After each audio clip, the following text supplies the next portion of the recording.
que viene se le nota más feliz. Sí, se le ve bien.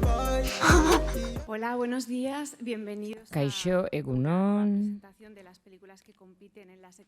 Atal ofizialean lehiatzen diren urrengo filmaren prentsa aurrekoa dugu hemen, dakizuen bezala, udaberriaren ospakizuna, Fernando Francoren filma da, hainbat alditan egon da hemen, hirugarren aldiz lehiatzen da zilarrezko maskorre lortzeko mai oso aurkeztuko dizuet.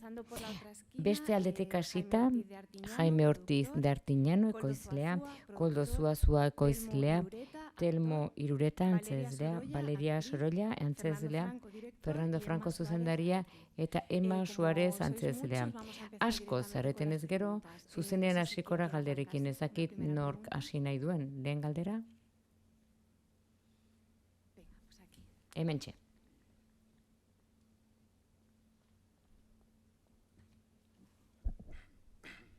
Buenos días. Egunon. Mi pregunta es, nire galdera da, naiz eta filman bi edo hiru txiste kontatzen diren, si a la hora de elaborar el guión, gidoia egiterako orduan, si se planteó igual meter ea algo más planteatu zenuten, cómico en lo que es la historia zerbait en sí, komikoagoa sartzea historian txisteaz gainera. Hau da, ez komedia bat egitearena, baizik eta une komikoren bat sartzea. Gehiago, bueno, eskerrik asko, egunon. Ba, ez, egia esan ez. Filma, bueno, esan dezakegu drama bat dela, txiste batzuk bat dela uneren batean, baina ez nuen nahi komediaren terrenora edo erenbura eraman nahi, ni pertsonaiek eskatzen didatena egiten du gehiago, eta Daviden pertsonaia, Telmok egiten duena, ba, umore dosi hori ematen zion, baina nuen nahi hortik eraman nahi. Hor, galdera bat hemen atzean. Kaixo, egunon, zorionak denoi filmagatik. Nik galdetu nahi nuke nola izan den dokumentazio prozesua historia prestatzeko orduan, ze ez da erraza informazio osoa aurkitzea horrelako historia bat sortzeko. Ez bakarrik gai honen inguruan, baizik eta pertsona jauen inguruan ere bai. Dokumentazio prozesuan nire aurreko filmekin baluzea izan da. Denbora eskentzen diot horri. Dokumentatu egiten naiz iturrietara joz, filmetara, interneten, liburuak irakurtzen ditut. Eta kasu honetan, nik ez dut uste bakarrik sexuari buruzko gai bat filma denik, baina asko dokumentatu nintzen hortan, ikaster bat egin nuen ere Bartzelonan, gaiaren inguruan, beraz denbora asko eskaini nion eta gero ere bai, Telmo, nik argi nuen hasieratik, nahi nuen, Daviden pertsonaia garun paralisia zuen zerbaitek egitea, eta ez etzedila izan antzezle bat, Telmo antzezlea da, baina nik nuen nahi horrela egin, orduan nik gidoia ireki xamarruzten dut beti, eta antzezlekin hitz egiten dut, eta gauzak sartzen joaten naiz, Telmorekin hitz egin nuen, eta Telmok ere gauzak proposatzen zituen. Beraz, lan badago ere horren inguruan, dokumentazioa egin genuelako lehen pertsonan. Elkarrekin lan egin genuen. Hemen galdera bat? Bueno, lehenik eta behin, zorionak filmagatik, nik atzo ikusi nuen printzipalen eta egia esan pozik joan nintzen etxera, eta ondo lo egin dut. Atentzioa ditu zidan naturaltasunak, hau da. Elkarrizketak nik galdetu nahi nuen nola iristen da elkarrizketa horiek horren errealak izatera. Hau da, ea oso asko landu zen duten elkarrizketena, edo landu egiten da antzezleekin freskura hori izan dezaten, bueno, pozik nago, ze filmak kontatzen duena da, aurkikuntzan bat 18 urte, iritsi hiri handi batea hori zoragarria da, bidaia iniziatik hori, odisea hori, udaberriaren ospakizuna hiriburuan. baina gainera uste du gauzak bere lekuan jartzen dituela, hau da, sexua hartu beharko litzateke naturaltasuna handiagoarekin oro har, ez bakarrik talde batzuen gatik, aurreiritziak ditugunak, bueno, eta filmak transmititu egiten du tratamenduari, sexualitatea helarazten du modu natural batean, ez zaiola sentipen mistiko bat emana, esakartuak gero gertatzen diren gauzak. Beraz, galdera hori da. Hau da, nola iristen da naturaltasun horretara eta ea bapatekotasuna bideratua izan zen. Eta ea gai nagusia beste izan arren, ea ekarpen hori ez, ikustaraztea, ea ematen diogun hainbesteko garrantzia hala ere badu.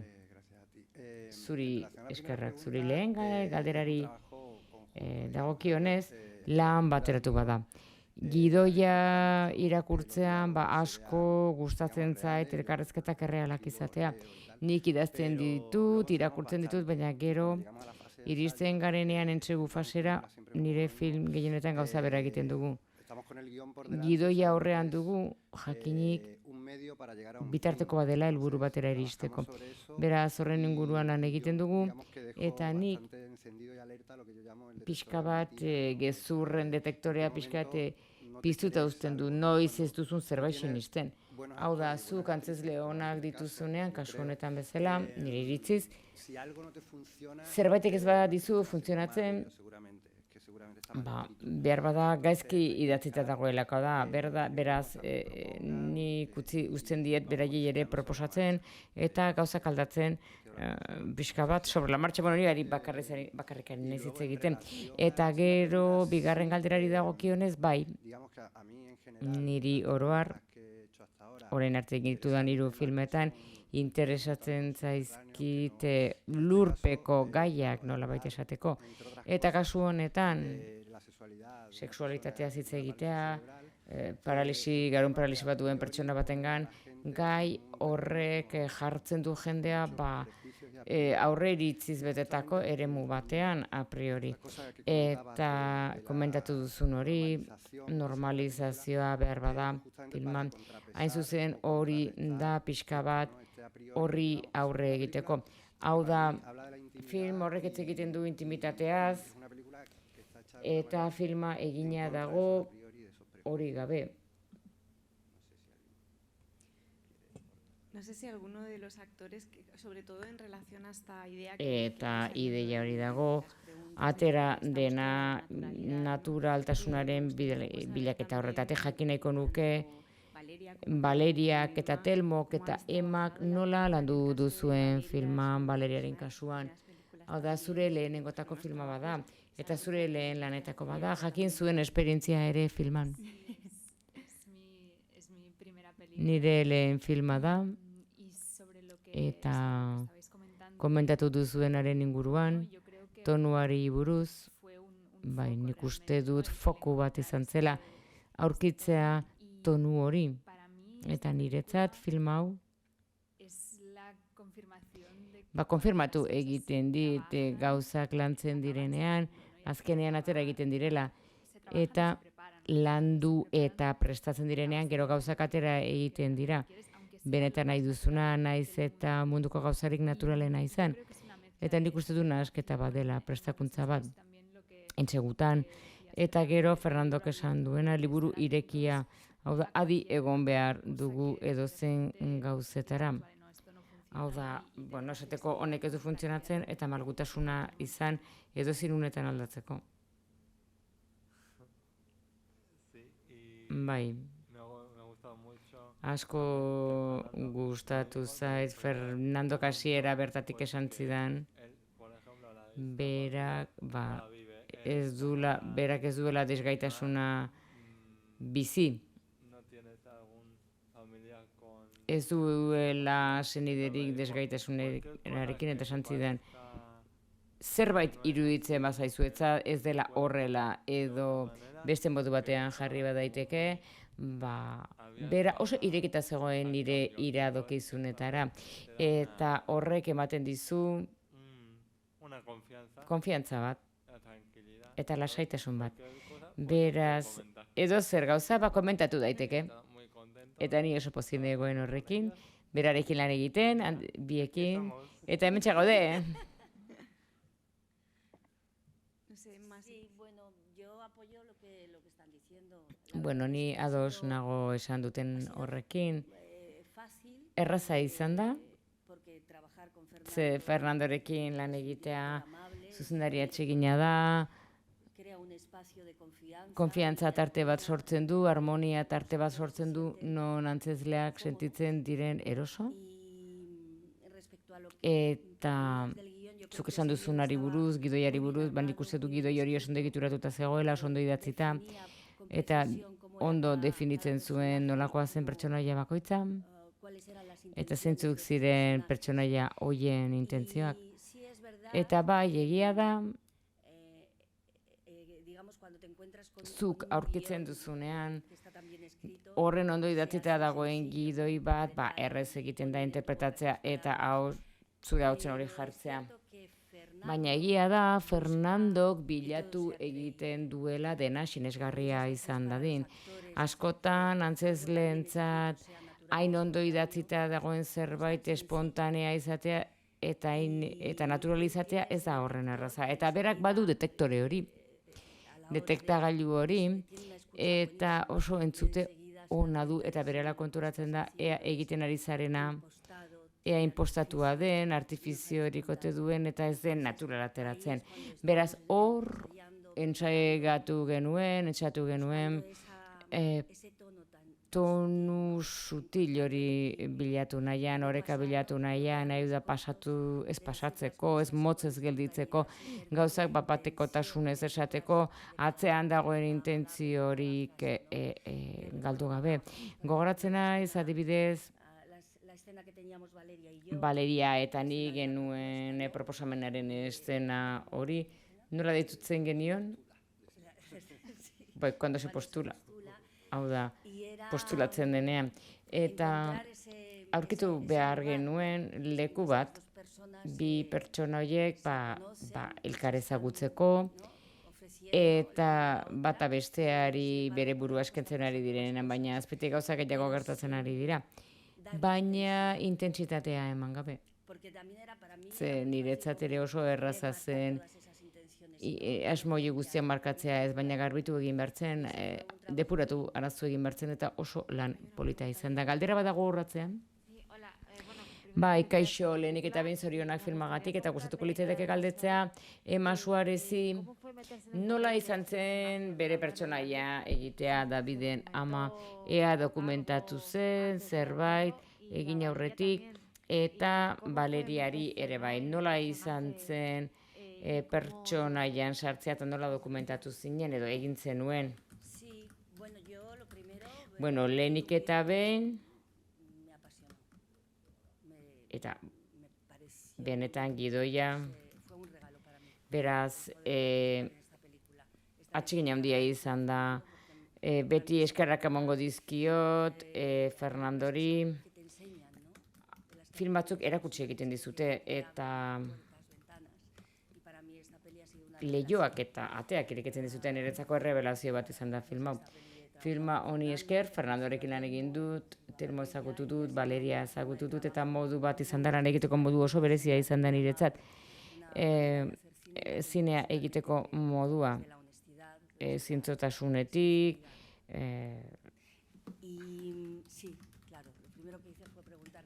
lehenengo gauza izan zen, Fernandori galdetzea, ea dokumentazio horikote zegoen, filmerik, tresnak behar nituela, baina nik behar nuen lehen gauza pertsonaia hau egiteko izan zen, Telmo ezagutzea. Nire semearen papera egiten zuena hori zen niretzat ezinbestekoa. Fernando, gure lehen elkarrizketan esan zian ze behar duzu, ni lehenengo gauza behar dudana da Telmo ezagutzea, eta behin Telmo ezagututa, sortuko da nire pertsonaia. ama honen egoerak, beti ere bere pertsonaia Telmoren mende dago, berak baldintzatzen du nire pertsonaia. Eta bai filmak ikusi genituen, Fernandok proposatu zidan informazio oso interesgarria irakurtzea. Nik ezagutzen genituen lurraldeen inguruan, eta leihoak irekitzen joan ziren. Eta jakin min handia esertitu nuen gai horren inguruan, ze uste dut ez garela konturatzen, ze behar, ze ingurua bar dituzten pertsona, desgaitasuna dituzten pertsona, eta erroberadunalki batean agertzen diren pertsonek ze behar izan zakete, ez dakigu nola jokatu zentzuk diren beren berrak, eta batutan ies egiten diogu errealitate horri. Eta niretzat izan da, aurpegira begiratzea, nireko bezalako pertsona bati, ingurua bar pertsonalak dituenak, eta izan ditzaketenak beste modu batekoak, beste zentzu batean, eta aurkitu, lurralde horiek aurkitzea, bai.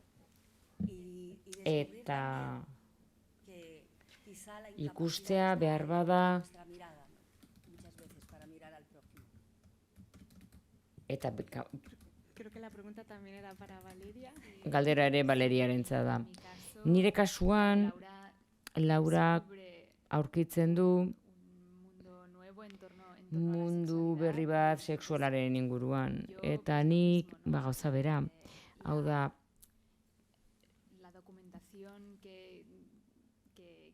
nik jaso nuen dokumentazioa eta irakurri nuen guztia, Lauraren antzera hasi zen mundu hori guztia aurkitzen.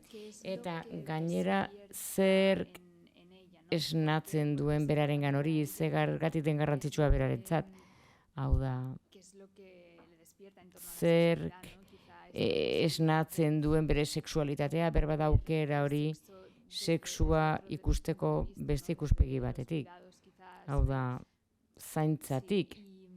Eta gainera behar hori berarengan sortzen da, behar hori Daviden ondoan egoteko, niretzat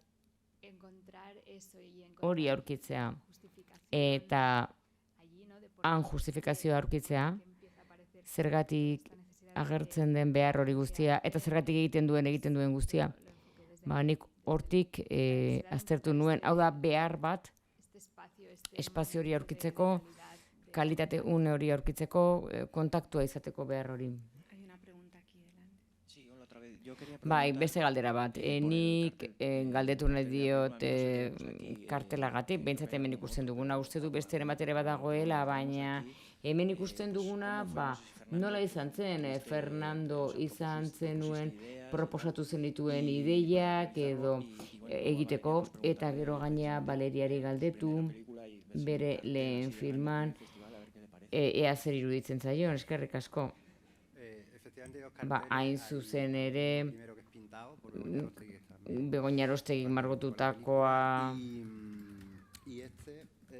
eta badago beste hau, desberdina dena. Eta pixka bat egin genuen, niri gustatzen zait lan egitea, proposamen bat egiten, eta gero ikusiko dugu proposatu zuten, guk esan genien, ez kikiltzeko egiteko, nahi zuten guztia eta askatasuna zutela euneko eunean.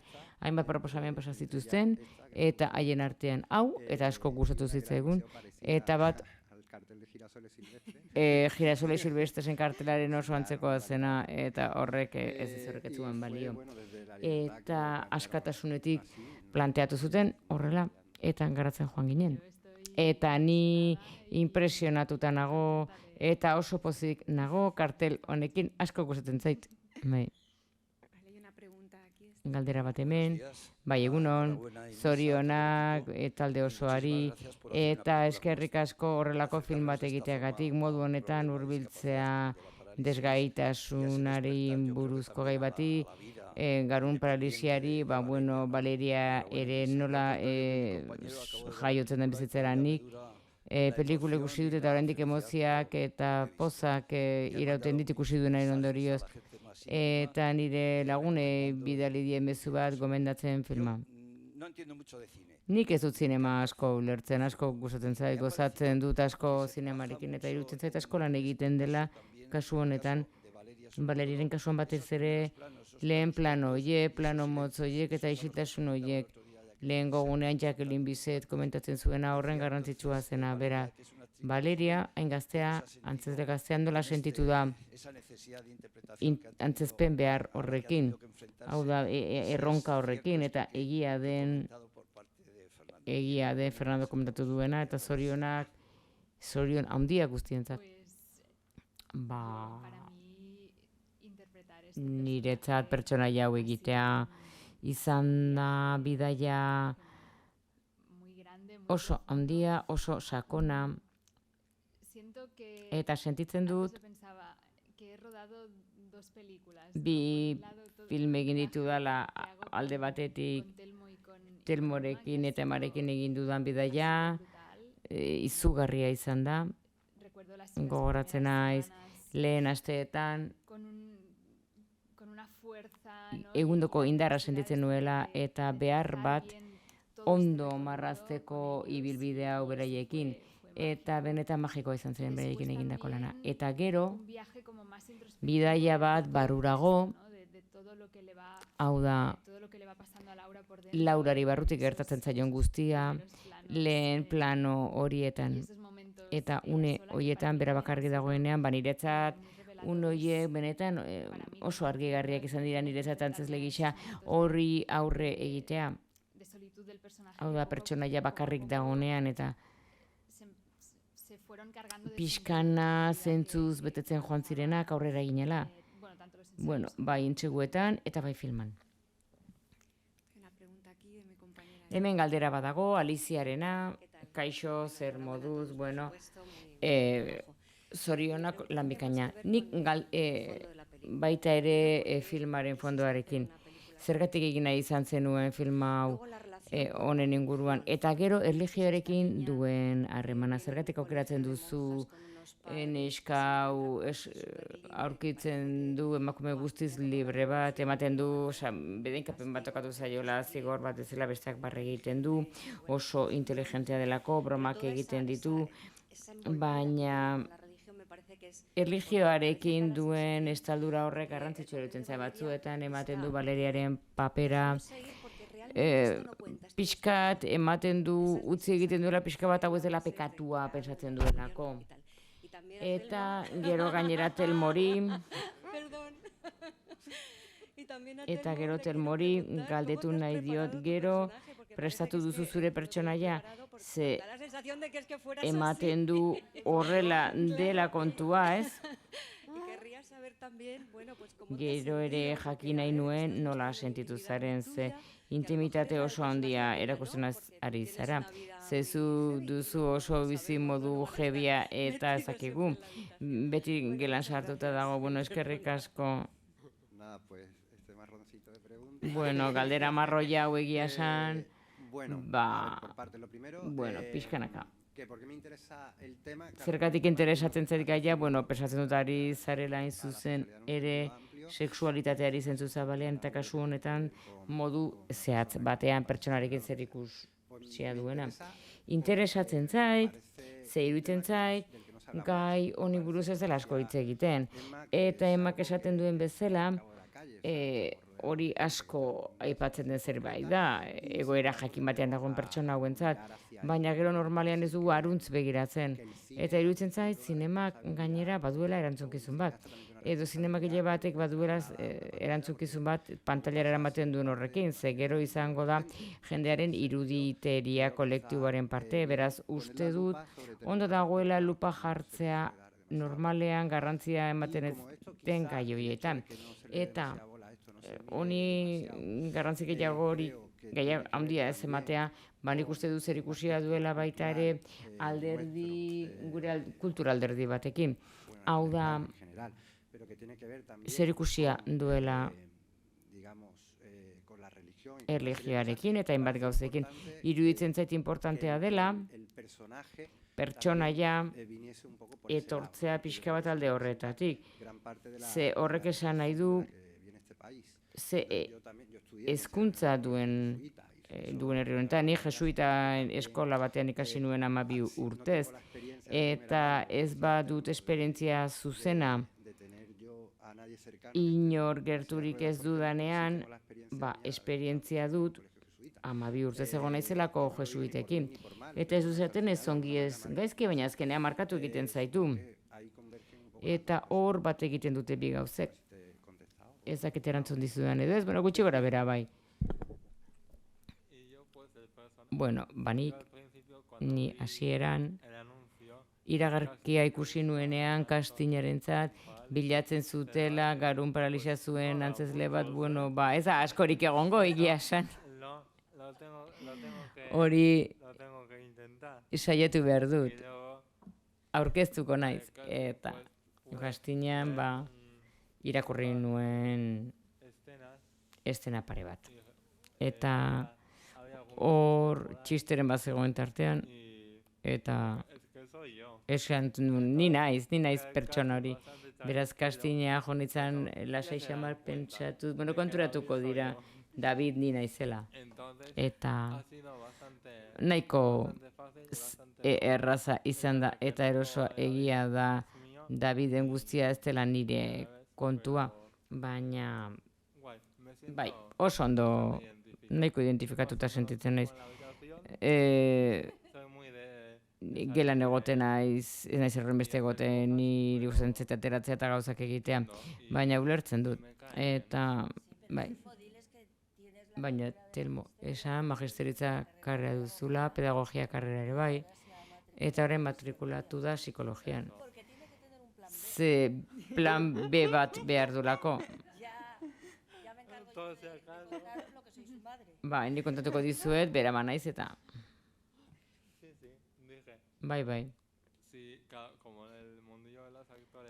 Antzez lehen munduan batutan lana dut eta beste batutan ez, eta gero ez dakit, ez kodanean, beste zerbait egingo dut. Adibidez psikologoa izango naiz.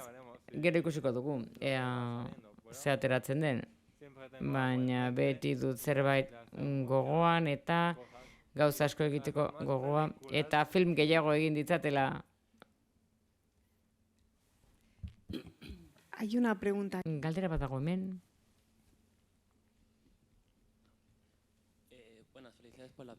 Zoriona filmagatik galdetu nahi nizun, zu izan zara.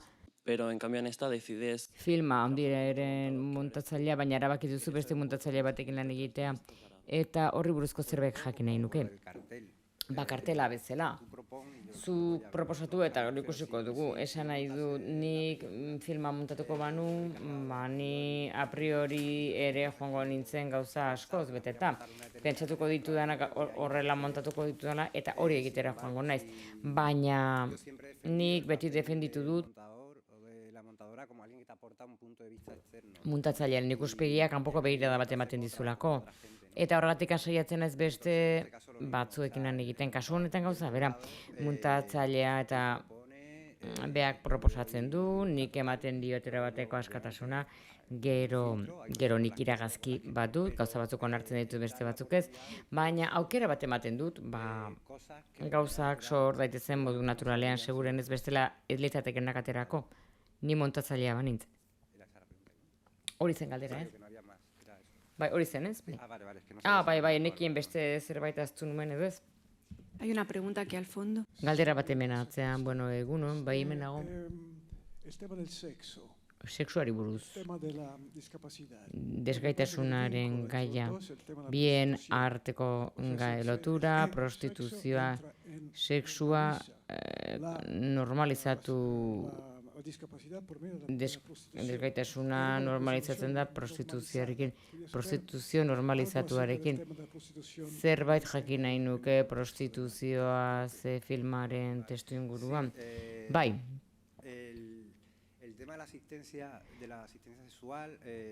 Sexu asistentziari dagokionez, niretzat da pixkat hori biharren pertsonaien arteko detonantea, baina uste dut bi pertsonaien artean gertatzen dena, hortik hasten dela eta hortik aldentzen doala. Egia esan, nire aldetik naita egindakoa izan zen, ez nuelako horri buruzko film bat egin nahi, hain zuzen, eta nahi nuen tesi filmat egin nahi sexuari buruz, gerotan jendetik joaten da. Eta filmak planteatzen ditu hainbat auzi, aipatzen da prostituzioa, Valeriaren pertsonaiak esaten du, bueno, hau ez da gauza bera, ez? Bai, hau da GKE bat bezala, beraz hainbat auzi planteatzen dira. Gero berak diru bat jasotzen du gehiago, gero ezakit dena eraman edo ez, edo zati bat, eta keinu hoiekin guztiekin nire asmoa da, narrazioan utxune batzuk ustea ikusleak bete dezan eta bere ondorioak atera ditzan. Ni filmak ez du planteatzen, bueno, dura gutxi ikusi nuen prostituzioari buruzko filmat, eta badago pelikulan une bat, non pertsonaia batek speech bat ematen du, eta tesi bat zen gaiaren inguruan, nik enuen tesi bat egin nahi. Gaia hor dago, bueltaka, baina hor nik utxune batzuk utzi ditut, nork bere ondorioak atera ditzan. Batzuek ulertuko dute modu batean eta beste batzuek beste batean. Galdera bat hemen. Bai, bueno, zati batean erantzun duzu, baina interesgarria iruditzen zait gaia naiz eta sexu asistentzia izan gaia, Valeria da modu naturalen egiten duena, errealitate asko zere komplikatuagoa da, duela hilabete batzuk dokumental bat egon zen Kataluniako telebistan gaiaren inguruan, gainera gogora ekarri zidan, une bat, ama batzu bere semeak alabak masturbatzen zituztenak eta horrek polemika handia sortu zuen egoera horren inguruan. Beraz, gustatuko litzaidake esatea zalantzak izan zen dituen, beldurrakea filma bihur ziteke nola baiteko eskandalo txiki bat zuk lantzen duen gaiagatik. Nire zait iruditzen, baina maila sozialean bueno, Valeriak ere zalantzak izaten hasten da, dakienean beste jende batek ezagutuko duela egiten duena, eta termori gustatuko lehiatzeidake galdetzea zer pentsatzen du, berak, hau da, dibertsitate funtzionala duten pertsonentza ze ekar dezake film honek gai hau ezagutzeak, eskerrik asko. Lehen galderari dagokionez, kontziente naiz, saltza ederrean sartu nahi zela, normalean beti saltzen nahi saltzaren batean nire filmekin, baina beti saiatzen naiz egiten errespetutik, lehenik, eta gero saiatzen naiz zorrotz izaten, denbora asko dedikatzen diot horri. Eta hain zuzen, zerbait izan duzu, eta ni ados nago horrekin, sexu gaia asko zer zabaragoa, ze izan dezake zer ikusia Valeriaren pertsonaiak egiten duenarekin, edo zer ikusia izan dezake, bi dibertsitate funtzionala dutenak, behaien artean harremanak izaten laguntzen dien beste pertsona bat egon tartean oso zabala da. Enuen tesi filmat egin nahi gaiaren inguruan horregatik murriztu egin dut. Abia puntu horretara bera hasten da gaiari buruz irakurtzen eta ben pagatzen dio. Hau da, ez luke zertan horrela izan. Baina ez dakit eskandalo bat den, baina uste dut gaia interesgarria dela. Eta film ikusten duen norbaitek, nik utxune horiek utzi ditut, eta pentsa dezan honi buruz. Eta ez du zertan izan alde edo kontra egoteko, baizik eta film bat, edo bentsat niri zinema interesatzen zait. Hau da, zerbaitek gai bat hitz egitea laguntzen baldin badu, nire horrekin nahikoa daukat. Hau da, iruditzen zait, badagoela zerbait, zinema horretan, gogoetara bultzatzen zaituena, eta merezi duena, eta hortzik dator pelikula. Tenborentzat galdera. Valeriaren ere barkatu.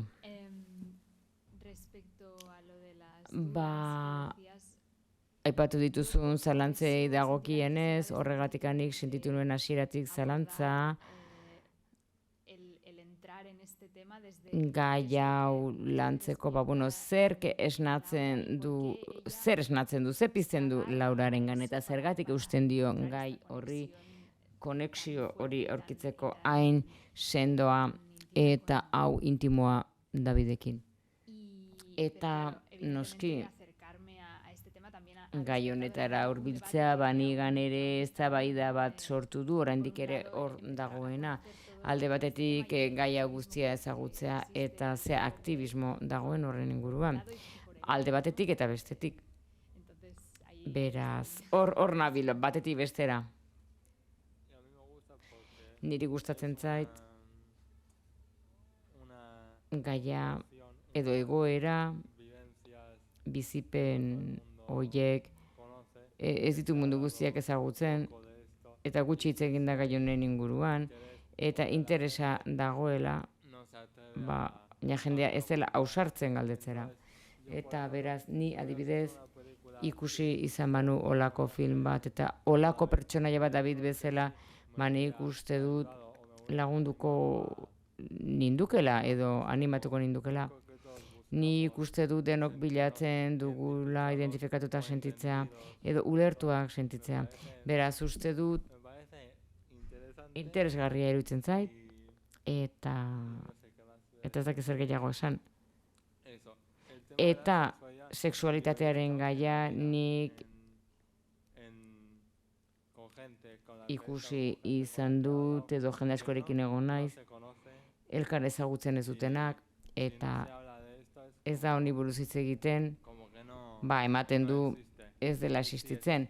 Eta existitzen da. Beraz, hitz egin behar dugu, eta ezi, eta larroa jo ere bai. Ze bestela, zer da hau? Eta beraz, nik behintzat defenditzen dut, bai. Esaten didate ere nire azken lanetan, antzerki lanean bezala, orain lanean nahi naizena, desgaitasuna hitz egiten dugu eta sexualitatea, ez da ematen du horri buruz hitz egitea, obsesionatuta nagoela gaiarekin, edo jendeak esaten dita, nola gustatzen zaizu, noski, beti ematen du, saiatzen naiz, ematen du justifikatu egin behar duan nire buruatan, nire buruari askotan esan diot, ez naizela gehiago, ez dutela gehiago justifikatuto, hitz egin behar balin bada, hitz egingo dut.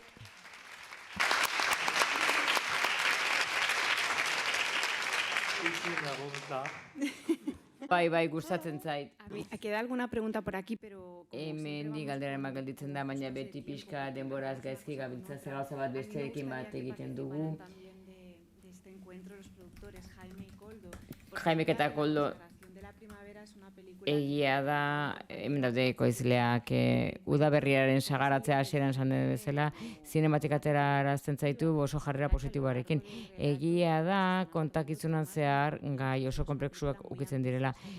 Film oso handi nahia da emozioetan eta planteatzen dituten egoeratan. Beraz, une batzuetan, ekoizpen handia dagoen garai batean, arriskuri hori pixkat faltan botatzen da. Hau da, batzuetan ez dugu mai gainen izaten gai hauek guztiak eta beraiek esplika izatela zergatik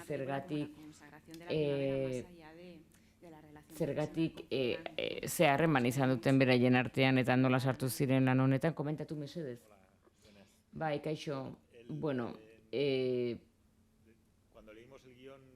Gidoia irakurri nuenean lehen aldiz, duela 5 urte edo gehiago, komentatu dituzuen gai hoiedanak planteatzen ziren gioian.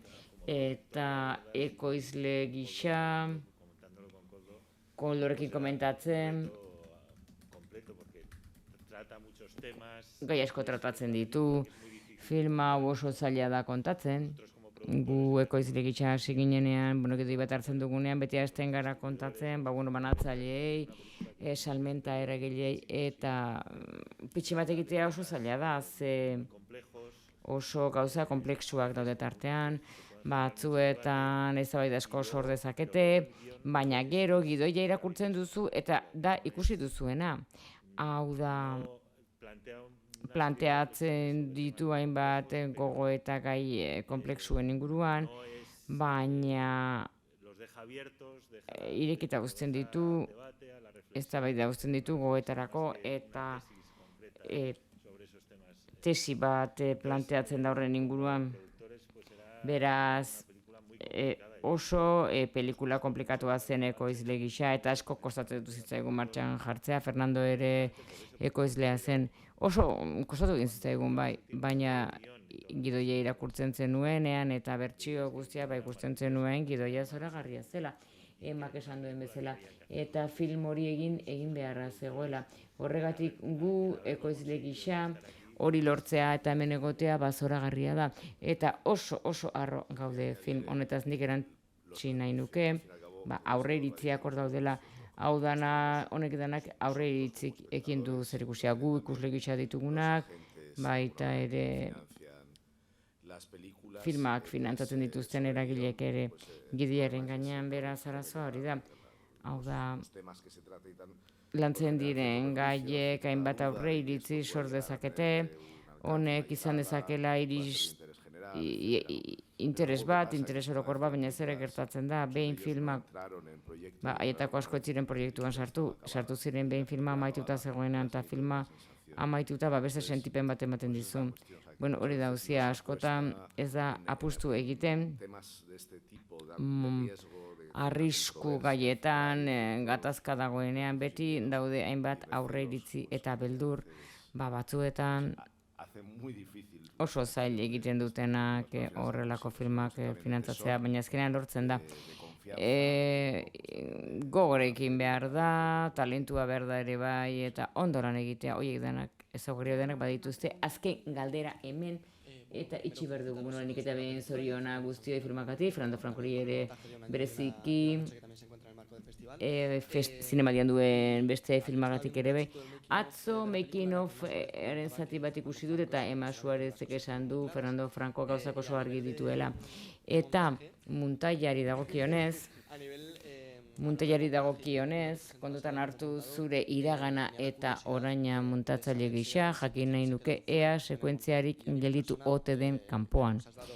Muntaian eta aekamen eskolaman digunez muntatzaile gisa, jakin nahi nuke nolakoa den Fernando Francoren aurpegia zuzendari gisa. Hori ezan eretzat orduan. Bueno, lehen galdera zen, bai, gauzak kendu dira noski. Esan dezagun lehen muntaiak 17 minutu gehiago irauten duela, ikusi duzuena, baina 17 gehiago. Eta batez ere hasieran abia puntuan. Hor moztu dugu gehien. Eta egia esan moztu dugu, lehen hor galdetu du norbaitek erlijioari buruz. Hor pixka bat gehiago zegoen horri buruz eta muntaia gelan gelditu da, ze enuen gehiagi zabaltzean nahi. Baina bai, igua film gehienetan zerbait erori egiten da. Bueno, eta zuzendari izatearena, bueno, niretzat oso garrantzitsua da, zuzendariarekin komunikazioa izatea, berarekin hitz egiteko aukera izatea, berarekin partekatzea, nik nire lan egiten dut antzezle gisa, eta profesional gisa nik handik espero da emaitza bat ematea, baina nik lan hori egiteko behar dut zuzendariarekin komunikatu, berarekin hitz egin, jakin zer nahi duen nik handik, zer bilatzen duen, ze historio kontatu nahi duen, ze tonu izango duen filmak. Eta hau posible da, zuzendaria zure esku dagoenean, eta topaketa gune edo leku bat sortzen duenean, guk elkarrekin hitz egiteko. Nik aukera dudanean galderak egiteko, hau da, niri arrastoak emateko, niretzat gida bat izan dadin, eta bide bat erakutsi diezadan. Eta Fernandorekin, hori guztia aurkitu dut. Gainera oso atsegina da, oso edukatua da, eta lasaia. Eta sortzen du harmonia eremu bat filmaketan non talde osoak sentitzen du zerbait garrantzitsua egiten ari dela bere lana eta bere implikazioa ezinbestekoa dela historia hau kontatzeko. Eta gainera energia bat sortzen da, denok dugu orduan ilusio bat historiari kontatzeko eta parte hartzeko, denok sentitzen dugu zerbait garrantzitsua egiten ari garela, historio beharrezko bat kontatzen ari garela. Noski, historioa komatxo artean ausarta da, enuk esan behar. Lo que ha dicho Koldo, ¿no? Koldok esan duen aritik, aurreiritziak, beldurrak, ekoizleak aurkitzen dituztenak, arriskatzeko orduan eta film bat finantzatzeko orduan, zergatik ematen digu beldurra? Azkenean, inplikatu egin behar dugu beharrezkoak diren filmetan. Historia hauek beharrezkoak dira ikusleentzat eta islatu egiten direnak gizarte gisa gure mugak, islatzen dituztenak eta gure zaurgarritasuna hori da zinema importante egin behar dena, badago ere zinema komertziala entretenimenduzkoa denoi gustatzen zaiguna. Baina pertsonalki niri gustatzen zaizkit historia kontatzen dituzten filmak eta zinematik ateratzen naizenean denbora bat ematen didate galderak egiteko. Horregatik oso esker honeko naiz Fernandorekin lan egin dudalako film honetan. Bai, bueno, nik ere gauza bera pensatzen dut, burrezko brotxea mai honentzat, amaiera oso derra izan da, mila esker filmaren taldeari, zorionak zuen filmagatik egun ona pasa, estrenaldiarekin, eta eskerrik asko denoi etortzeagatik.